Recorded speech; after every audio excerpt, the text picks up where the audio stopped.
is Eric Sloef at the Hangout Space, and I'm joined by two brilliant people. They are specialized in licensing Oracle in a virtualized environment. First of all, Judika Krikke, welcome. Thank you. Nice to have you. You are a lawyer in licensing.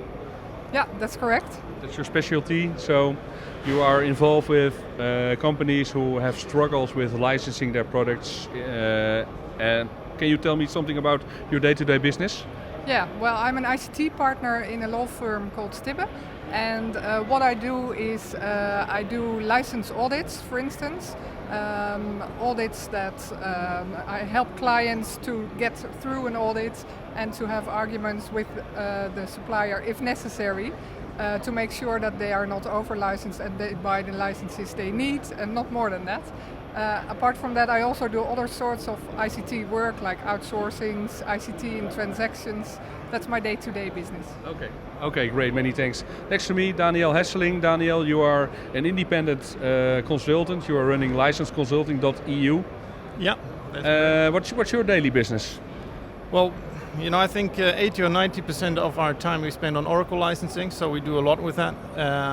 From that time, the vast majority we spent on helping clients getting through Oracle audits. So they know understand what's going on in that process, and we help them to get the best result possible. Yeah. Okay. So to prepare for this interview, on the community there were a lot of questions from people, and they asked, what should I do with my Oracle licenses and how does it work? And so I have some questions prepared for you, and I want to kick off with the first question. How is standard edition licensing for virtual environments possible with Oracle and VMware? Yeah. Okay, so standard edition has a big benefit over enterprise edition because it's not related to the core factor as much as enterprise edition is. So if you would license standard edition, you pay per core if you license on a processor basis. So it's a very good way to license Oracle if you can get away with standard edition in the first place, because you don't have all the management tools, you don't have enterprise options available. Okay. But in 80% of the cases that we see, customers are installing Enterprise Edition simply because they're used to installing Enterprise Edition while they don't really need it. But there's a big cost benefit, so I've drawn up a little picture because of this question that came in. I know the pin code. Yeah, it's 123. So can you hold it up a little bit? Yeah. So we have a very small architecture here. Yes. It's 2 servers consisting out of 2 sockets per server, so in total 4 sockets. Okay. And each core is a 10-core processor. So if you would license this by standard edition, you would typically need 4 processor licenses because it's licensed on a socket basis and not on a core basis. Right. So with each standard edition 1 license, which is allowed for a service with a maximum capacity of 2 servers, which is the typical pizza box that you can buy, you would require 4 licenses costing $5,800 each. So it's a very effective solution. If you would do this on an enterprise edition instead, you would be confronted with the core factor from Oracle. So they would say, okay, you have 40 cores in total, with Intel processors that would count for towards 0.5 per core. Right. So you would end up with a requirement of 20 processor licenses, and they would cost almost $50,000 each. So you would your price tag would be almost $1 million. So if you don't need the management software, it's good to take a look at the alternative, and that would be the standard edition. So Judika, I have one other question. You have studied the contracts with Oracle. What are they saying about supporting the standard edition in VMware?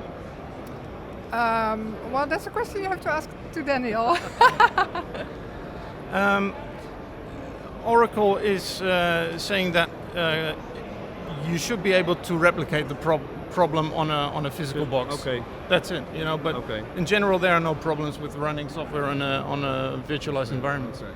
So the next question we got was, when you install an Enterprise Edition Oracle in a virtual machine, do you have to pay for the sockets that the virtual machine lives on, for the host, or do you have to pay for the entire cluster, or is there an alternative, and can you use host groups and VM groups to narrow the amount of hosts that the virtual machine can be scheduled on? Will you take that one or? Are we talking about white papers here? Right. Okay. Yeah, I can say something about that. What Oracle tells their clients is that there's a white paper, it's called a partitioning document. There are two ways to partition. There's a hard partitioning and a soft partitioning. If you do a hard partitioning, it's recognized. If you do a soft partitioning, it's not recognized, and Oracle will tell you that you need to be licensed for the entire environment. And that can come out very costly. The point is, that is not in the contract. So what Oracle tells you there, that is their policy, doesn't mean that it actually applies between the party, because the only thing that applies is the contract. And the partitioning document is not a contract document. So the answer is not in the partitioning document, it's in the contract. So that means that you would have to pay for all the sockets in the complete cluster because that's what's in the contract. Not necessarily, because if you start looking in the contract, actually you have to look quite hard before you find where exactly it says how many licenses you need. But if you're licensed on processor basis, you will need to be licensed for each processor where the software is installed and or running. Now, that is the basic problem, in fact, that we have, because I'm a lawyer, but even the technicians tell me that it's very difficult to understand what that means to be installed. If something is installed on a processor, it's technically not possible. Our software is installed on an OS. An OS is running in a virtual machine. The virtual machine is portable through techniques like vMotion and DRS, and there's no binding between software installed on a CPU. Exactly, and that's exactly the problem. And this is a license problem in the contract documentation of Oracle, because it's basically incomprehensible.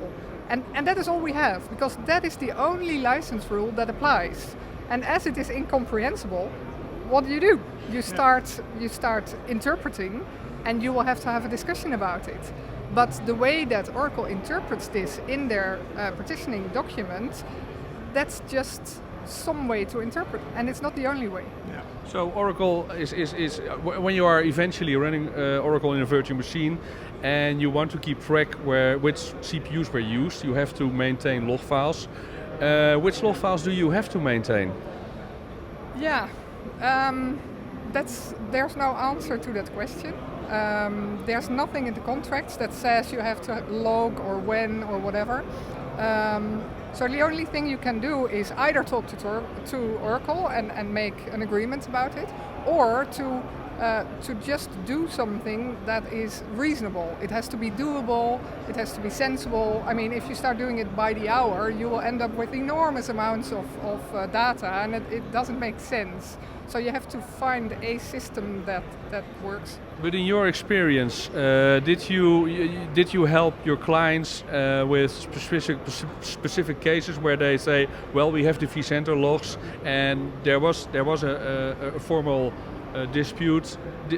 At what time did you do enough to show that you are willing enough to show what you're using? The disputes are twofold, because first you have a dispute about measurement results, and then you have a dispute about what are the license rules that apply. And if there's a dispute about measurements, I go to Daniel and I talk to him, and he solves it. And if there is a dispute about contract, then I can help with interpreting how these licensing rules work. Right. And for many clients, this way, we have helped the client to explain to Oracle that the rules that apply are in fact. We will have to dig into the contract, and we will have to make sure that we have an interpretation that works for all the parties. Yeah. Okay, great. So Daniel, there are two ways of soft partitioning your environment. You can pin down a virtual CPU of a virtual machine to a specific core or a specific CPU, but you can also create a host group or a DRS group. What is supported and what isn't, or are they both not supported? Well, in what way do you mean support? I mean, what says Oracle about pinning individual virtual CPUs? They don't say anything about it. The only thing that they do say is in the white paper, which is not a contractual document. So I wouldn't, rely on it. Right. And even this document doesn't say anything about it except that virtualization or soft partitioning cannot be used to reduce the amount of licenses for any given server.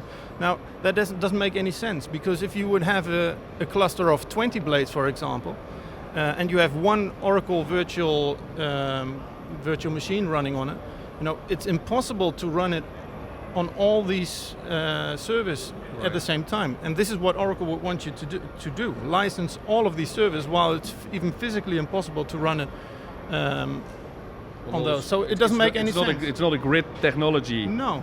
And and every compliance audit is a snapshot over time, or on a specific time. You can look over a more longer period of time, but it's like speeding. I have a car who can do more than 120 kilometers an hour, which is the maximum speed in Holland. But if I'm stopped by the police, they cannot just give me a fine saying, well, you probably have been speeding at some point in time, or you will be speeding at some point in time. It doesn't make any sense. So you have to work with the facts that you have, and if you can prove to your best knowledge that you are compliant, then Oracle will have to prove otherwise. And that's how simple it is. Right. So one last question. If I'm running 2 hosts in a cluster and I'm using that cluster purely for running my Oracle server, that's a situation I see at clients a lot. Is that a valid solution? There is a problem because you have those small Oracle clusters, but is it a valid solution? Is it something you can get away with without the hassle of all the problems you could run into with Oracle, or do you advise to run Oracle in a big cluster and help you guys with the licensing part? Well, it was a solution until you guys came up with version 5.1, because in that scenario you can make the move anyway. So you're referring to this morning's keynote where the enhanced vMotion was presented by Stefan Harrod, and you can migrate a virtual machine between 2 hosts even though they're not in the same cluster?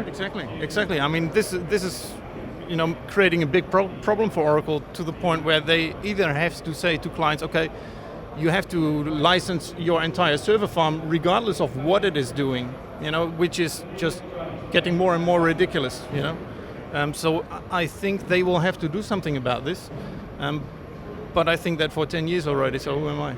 So the thing is that if a virtual machine is hosted on vSphere in the same data center, you have to pay for the whole data center.